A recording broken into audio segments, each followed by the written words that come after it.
jour, jouer à la console portable dans un train n'a strictement rien d'exceptionnel. Mais il faut savoir que le marché des jeux vidéo portables est né dans un train comme celui-ci, le Shinkansen, l'équivalent japonais de notre TGV. C'est en 1979 que Gunpei Yokoi, un employé de Nintendo, a eu l'idée d'inventer des jeux électroniques avec écran LCD en regardant un homme d'affaires jouer, passer le temps avec sa calculette. Et c'est l'année suivante qu'à Kyoto, là où est né Nintendo, que sont nés les Game & Watch, les jeux électroniques à écran LCD. Et c'est justement à Kyoto que nous allons aujourd'hui pour aller sur les traces historiques de Nintendo.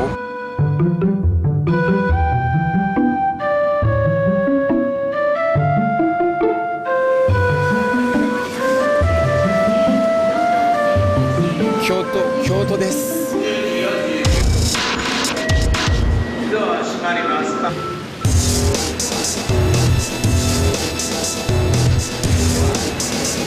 On vient d'arriver à Kyoto et maintenant on va se rendre à 10 minutes à pied d'ici sur le premier siège social de Nintendo qui date de la fin du XXe siècle. Et puis ensuite on ira voir différents temples et sanctuaires qui ont un rapport plus ou moins près ou loin avec l'histoire de Nintendo et vous verrez qu'il y a plein de trucs intéressants à raconter.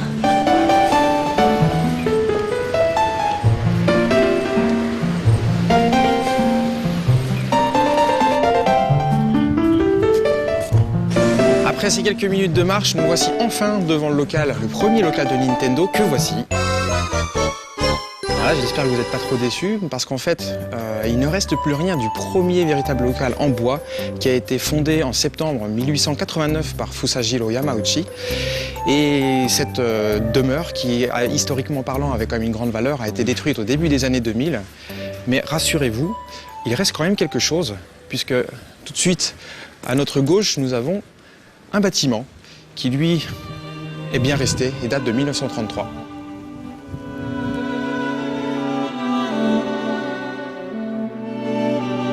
Ce bâtiment est intéressant à différents niveaux puisque déjà son architecture, très originale pour l'époque, puisque ça date d'avant-guerre, est en béton, en pierre, et puis aussi sa structure est métallique. Et c'est ce qui fait que pendant la Seconde Guerre mondiale, la plupart des gens de ce quartier qui est resté traditionnel se réfugiaient dans les sous-sols des locaux de Nintendo. C'est là que Nintendo réalisait ses premières cartes Hanafuda et avec le succès de ces premières cartes, s'est enrichi et a pu construire ce magnifique building.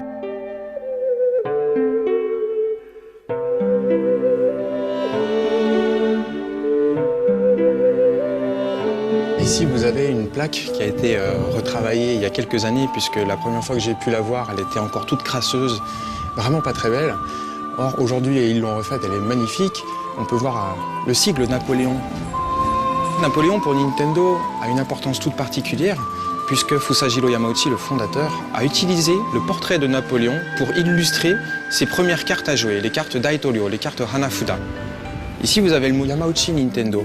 Les kanji sont écrits à l'envers, puisque la plaque est suffisamment vieille en fait, pour témoigner d'une époque où les Japonais n'écrivaient que de droite à gauche. Yamauchi Nintendo.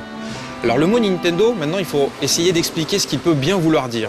Si on regarde de façon littérale les trois kanji de Nintendo, on obtient, ici c'est le lieu, on va dire c'est le lieu sacré, mais c'est un mot utilisé par les sociétés pour rendre un peu de prestige à leur société. Ici on a les cieux, les dieux, le ciel. Et puis un autre kanji qui veut dire laisser faire. Donc ça peut vouloir dire éventuellement, selon une maxime ancienne de M. Yamauchi, laisser les dieux décider de notre sort.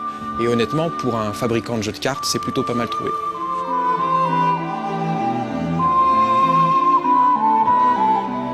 Vous pouvez voir que le bâtiment est super long parce qu'il continue sur toute la longueur de la route. Et aujourd'hui, même s'il est interdit et on ne peut pas rentrer dans le bâtiment, on sait qu'il reste beaucoup d'archives et que c'est aussi surtout là que résident les cendres et la tombe des fondateurs de Nintendo au sous-sol.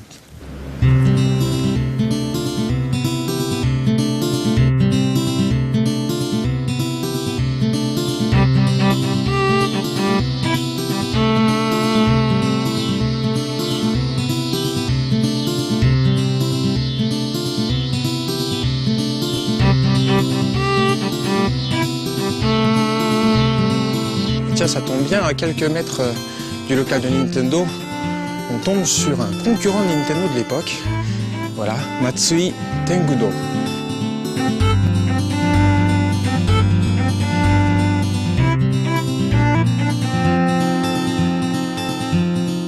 Autrefois, ils étaient plusieurs dizaines de fabricants de Hanafuda dans le quartier. Aujourd'hui, ils ne sont plus que 3 ou 4, et dont Matsui Tengudo ou encore Oishi Tengudo. Et vous remarquerez qu'en fait, dans tous ces noms, il y a un mot, Tengu, qui revient, et qui est aussi très important dans l'histoire de Nintendo, puisque Nintendo a aussi, en dehors des cartes, le président des cartes Napoléon, publié des cartes Tengu. Alors pourquoi Tengu est si important dans la culture du Hanafuda et dans l'histoire de Nintendo? C'est parce que le mot Tengu est un personnage mythologique japonais avec un long nez rouge. Et l'histoire de ce personnage, c'est que le nez en japonais ça se prononce Hana, et puis les fleurs aussi ça se prononce Hana. Alors à l'époque, pendant l'ère d'Edo, pratiquer les Hanafuda était interdit pour le petit peuple, et les jeux d'argent aussi étaient interdits. Donc les gens qui voulaient jouer dans l'illégalité mais voulaient jouer quand même se rendaient dans les lieux de plaisir ou bien dans les auberges, et devant l'aubergiste, ils se frottaient le nez avec insistance jusqu'à ce qu'il devienne rouge éventuellement, et là l'aubergiste comprenait que la personne voulait jouer au Hanafuda. Et ça permettait ensuite d'être guidé dans l'arrière-boutique, dans l'arrière-salle. Alors cette anecdote nous donne de précieux indices pour comprendre peut-être un deuxième sens au mot Nintendo. Parce qu'en fait, le ten de Nintendo, c'est également le même ten que le ten de Tengu. Et donc si on réinterprète un petit peu le sens de ces 3 kanji, on n'a plus forcément laissé les dieux décider de notre avenir, mais plutôt c'est Nintendo, la société à qui on laisse fabriquer des Hanafuda. Entre laisser les dieux décider de notre sort et la société à qui on laisse librement le soin de faire des Hanafuda, lequel est le bon? En fait, nul ne le sait, puisque le fondateur de Nintendo est le seul à savoir ce qu'il voulait dire avec le mot Nintendo, et comme il est mort il y a maintenant pratiquement 90 ans, nul ne le sait. Mais en tout cas, replacé dans son contexte historique, et puis aussi dans le contexte un petit peu hasardeux du jeu de cartes, peut-être que en fait, les deux sont bons. Voilà. C'est un mystère qui reste un jour à résoudre, et c'est le travail des historiens.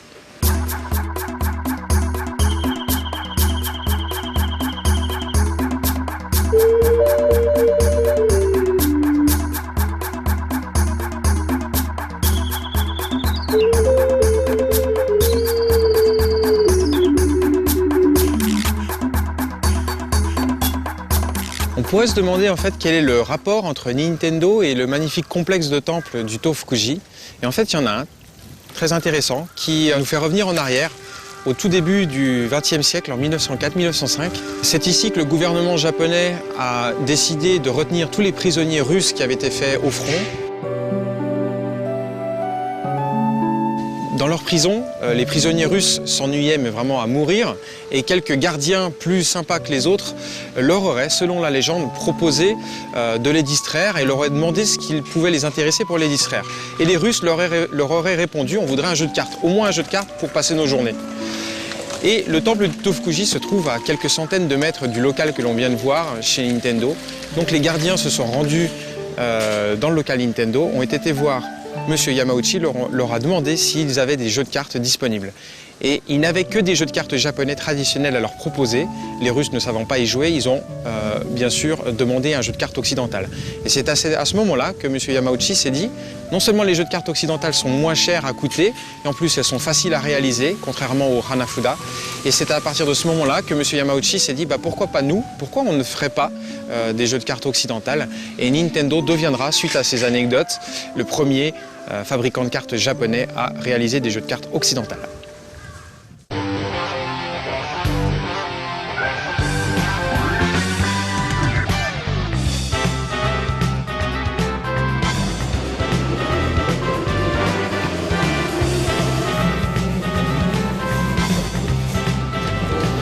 Si vous prenez la ligne Keihan qui descend dans le sud de Kyoto et que vous regardez sur votre droite, vous devriez normalement apercevoir les locaux de Nintendo, le deuxième loco de Nintendo, juste là.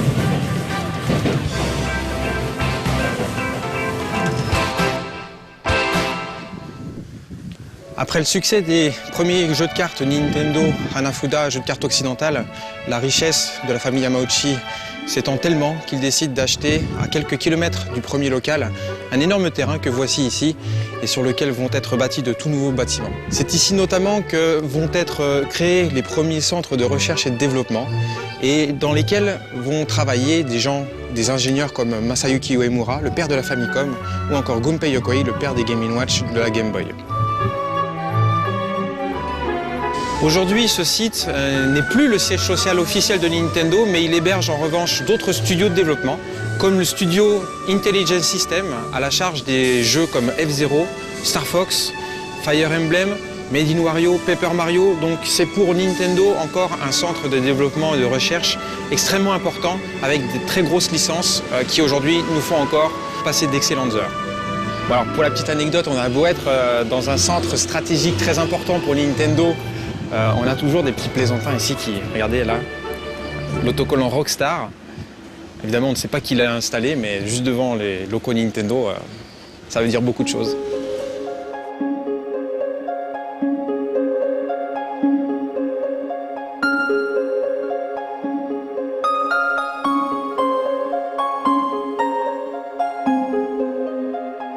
La différence entre un temple et un sanctuaire, c'est que le temple c'est bouddhiste et un sanctuaire c'est shintoïste. Donc là on va quitter les temples bouddhistes pour vous emmener à Fushimi Inari Taisha, un sanctuaire vraiment magnifique. Je ne vous dis pas encore ce que nous faisons là, mais nous allons d'abord grimper sur la montagne et vous allez comprendre.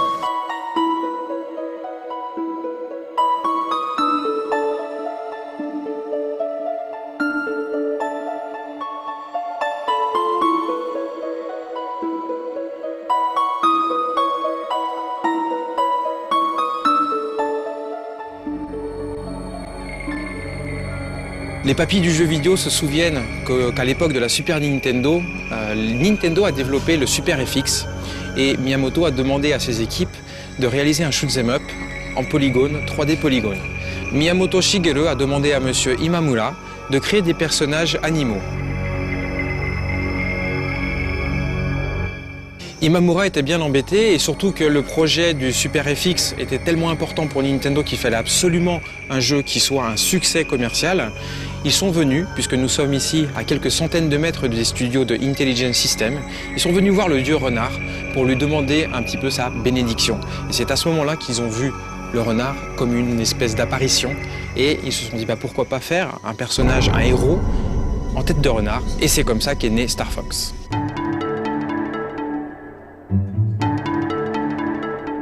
Après avoir grimpé plus d'une demi-heure et franchi des milliers de portes, on a quand même bien mérité ce qu'on appelle ici les nouilles du renard, les kitsune udon.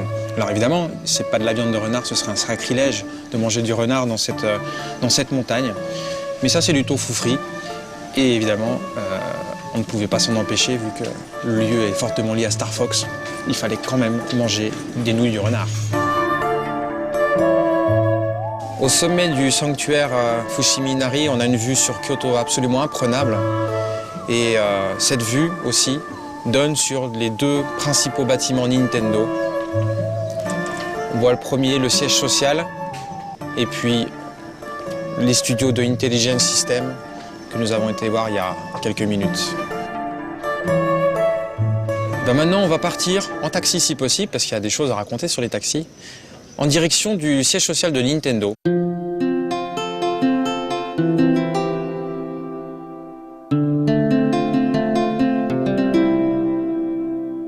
Sur le chemin du retour, beaucoup de gens remarquent les inscriptions sur les torii et se demandent ce que ça veut dire. En réalité, ces torii sont à acheter et en déboursant quelques centaines, voire quelques milliers d'euros, vous pouvez obtenir votre propre torii qui vous protégera dans vos entreprises. Il m'est arrivé une fois pendant toute une journée de chercher celui qui éventuellement aurait l'inscription de Nintendo et je n'ai jamais trouvé.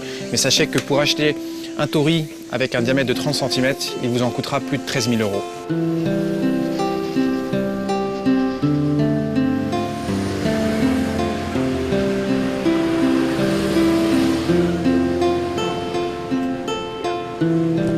Donc là, on vient de prendre un taxi Yasaka avec 3 feuilles On n'a pas réussi à avoir la 4e feuille, mais le chauffeur de taxi vient de nous expliquer que sur les 2000 de la société, il n'y en avait que 9 avec 4 feuilles. Si on avait pris le trèfle à 4 feuilles, eh bien on aurait eu une réduction plus importante sur la course, de l'ordre de 10 à 20% de réduction. En fait, je voulais monter dans ce taxi-là parce qu'autrefois, la société Yasaka Taxi a appartenu à Nintendo. Elle s'appelait Daiya, qui signifie diamant. Daiya Taxi. Et le souci, c'est que quelques années plus tard, c'était dans les années 1960, M. Yamauchi a eu quelques problèmes avec les syndicats et il a été obligé d'arrêter ses activités de taxi. Il est revenu à des activités plus habituelles pour Nintendo, c'est-à-dire le jouet et le jeu. Mais aujourd'hui, la société Daiya Taxi est devenue Yasaka Taxi et elle continue, elle va très bien. Peut-être qu'un jour, en hommage à cette période plus ou moins faste de l'histoire de Nintendo, les directions de développement nous feront un Mario Taxi ou un jeu dans ce genre, pourquoi pas, ce serait bien.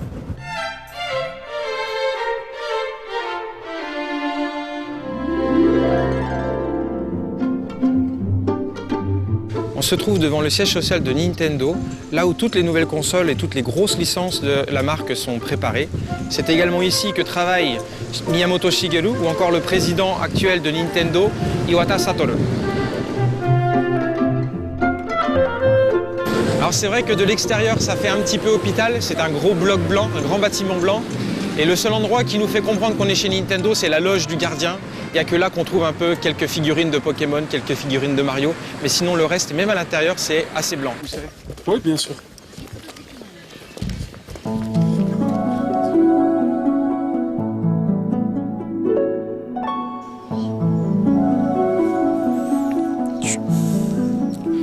Pour terminer ce petit reportage, on ne pouvait pas ne pas rendre hommage à la tête pensante qui a marqué l'histoire de Nintendo pendant pratiquement 30 ans, en inventant les Game & Watch, la Game Boy, un grand nombre de jouets, également le Virtual Boy.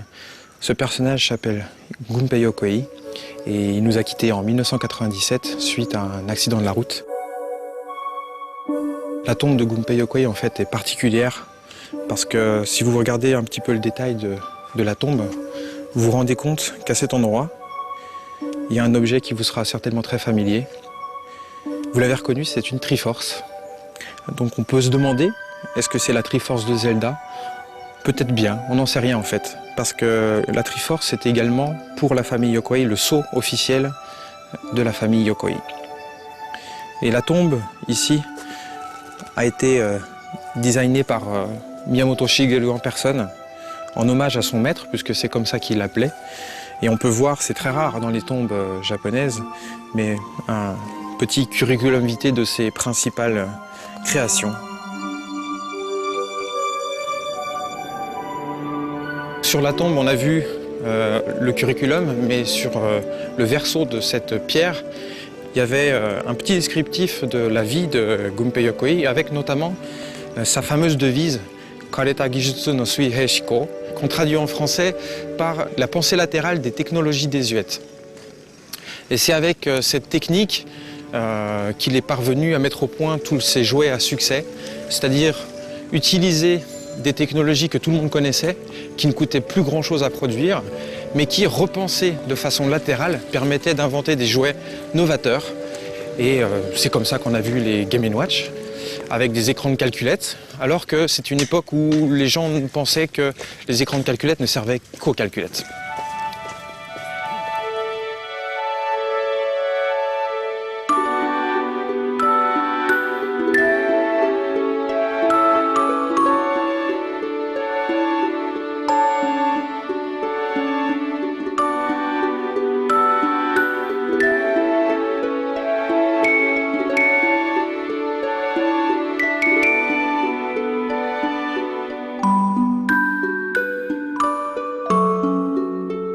C'est ici que se termine notre petit périple sur les traces de l'histoire de Nintendo.